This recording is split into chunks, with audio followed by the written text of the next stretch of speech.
আসসালামু আলাইকুম এভরিওয়ান। আশা করি আল্লাহর অশেষ রহমতে আপনারা সবাই অনেক অনেক ভালো আছেন। আজকে আমি আপনাদের সাথে শেয়ার করব চিতই পিঠার রেসিপি। আশা করি আমার আজকের রেসিপি আপনাদের কাছে অনেক অনেক ভালো লাগবে। ভালো লাগলে আমার চ্যানেলটি সাবস্ক্রাইব করে আমার পাশেই থাকবেন আর পাশে থাকা বেল বাটনটি বাজিয়ে দিবেন আমার নতুন রেসিপি সবার আগে পাওয়ার জন্য। আর ভিডিওতে একটা লাইক দিতে ভুলবেন না। চিতই পিঠা বানানোর জন্য আমি প্রথমে এখানে নিয়ে নিচ্ছি 2 কাপ পরিমাণ আতপ চালের গুঁড়া। তারপর এখানে দিয়ে দিচ্ছি স্বাদ মতো লবণ, দিয়ে হাত দিয়ে ভালোভাবে মিক্স করে নিচ্ছি। তারপরে অল্প অল্প করে কুসুম গরম পানি দিয়ে আমি ডোটা মেখে নিচ্ছি। পানিটা এমন গরম হতে হবে আপনি আঙ্গুল ডোবালে যেন সহ্য করতে পারেন। এখন আমি অল্প অল্প করে পানি দিচ্ছি আর ডোটা মাখায় নিচ্ছি।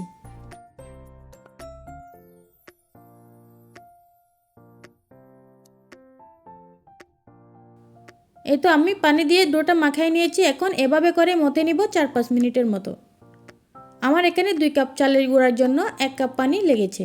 আপনাদের ক্ষেত্রে কম বা বেশিও লাগতে পারে। এই তো আমি ডোটা মাখাই নিলাম 4-5 মিনিটের মতো। এখন ঢাকা দিয়ে ঢেকে আমি আধা ঘন্টার জন্য রেস্টে রেখে দিব।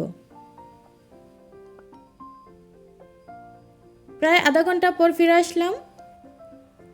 এখন আবারও হাত দিয়ে ভালোভাবে ডোটা মেখে নেব যতক্ষণ না ডোটাতে একটা স্টিকি ভাব চলে আসে। এই কাজটা আপনারা চাইলে ব্লেন্ডারে করতে পারেন, আবার চাইলে আমার মতো হাত দিয়ে করে নিতে পারেন।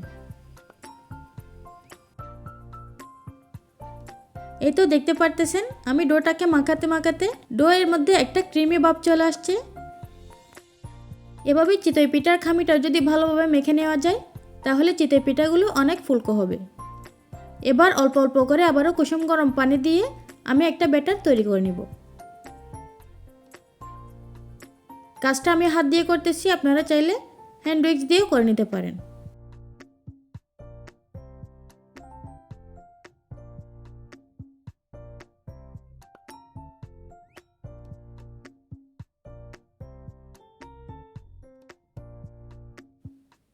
এই তো মাখা হয়ে গিয়েছে। এখন আমি দিয়ে দিচ্ছি এখানে 1 চা চামচ পরিমাণ বেকিং পাউডার। এখন চামচের সাহায্যে আবারও ভালোভাবে মিক্স করে নিচ্ছি।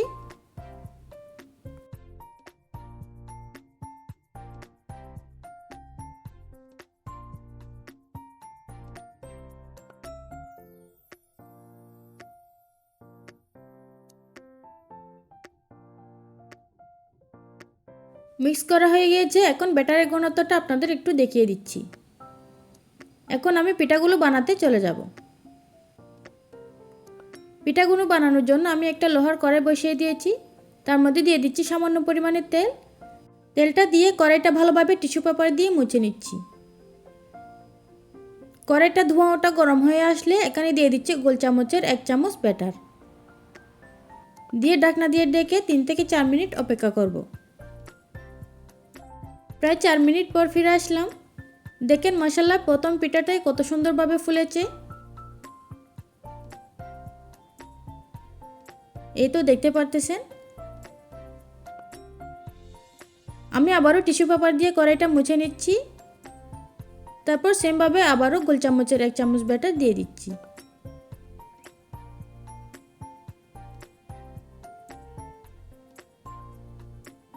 এই তো দেখতে পারতেছেন এই পিঠাটাও কত সুন্দরভাবে ফুলেছে। এভাবে করে আমি সবগুলো পিঠা বানিয়ে নিচ্ছি।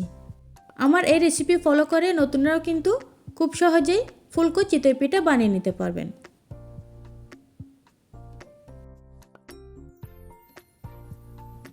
এই তো আমি সবগুলো পিঠা বানিয়ে নিলাম।